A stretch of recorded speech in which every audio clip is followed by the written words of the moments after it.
السلام عليكم يا مساء الورد. معكم علي عبد العزيز وحلقة جديدة من سلسلة برشامة الساحل.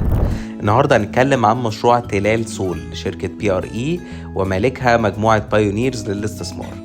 والشركة ملهاش أي سابقة أعمال باسمها هي، لكن مستحوذة على شركة رؤية اللي منفذة مشاريع في الساحل والسخنة والتجمع وغيره كمان. المشروع موجود في الكيلو 145 في منطقة سيدي عبد الرحمن، اللي هي منطقة عايشة من دلوقتي ومعروف أولها من آخرها. وكمان المشروع ده بالذات قريب جدا من منطقة غزالة اللي البحر فيها أحلى بكتير من سيدي عبد الرحمن، وهيتسلم في خلال سنتين متشطب بالكامل. سعر الغرفتين من أول 12 مليون والأربع غرف من أول 17 مليون وبيتقسطوا على 7 سنوات. مميزات المشروع ده إنه المفروض اكستنشن لقرية تلال الساحل اللي هي عايشة من زمان ومن أحلى الحاجات اللي موجودة في الساحل أصلا، وعرض الشط فيها 1500 متر وعمره ما بيكون زحمة، والكباستي تحفة وحلو جدا.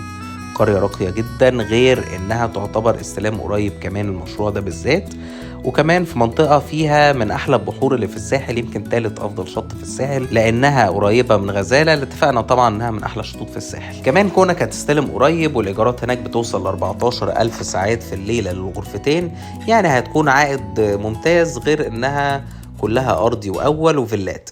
يعني يعتبر كمان الكاباسيتي بتاع الاكستنشن، غير ان تلال نفسها الكاباسيتي بتاعها كان قليل، الكاباسيتي بتاع الاكستنشن كمان هيكون اقل. عيوب المشروع الحقيقه هو ان اصحاب الشاليهات في تلال القديمه او تلال الساحل نفسهم اعترضوا اعتراض شديد على الاكستنشن ده، وحقهم في استعمال البحر، ورفعوا قواضي وموضوع كبر. حتى اللونش السنه اللي فاتت اتعمل له هولد فتره بسبب ده، لكن اللي اعرفه ان الدنيا اتلمت ودلوقتي الشركه بتبيع تاني، واتعمل يعني بروسس هندله كده المفروض ان هي نجحت ومحدش عارف الحقيقه.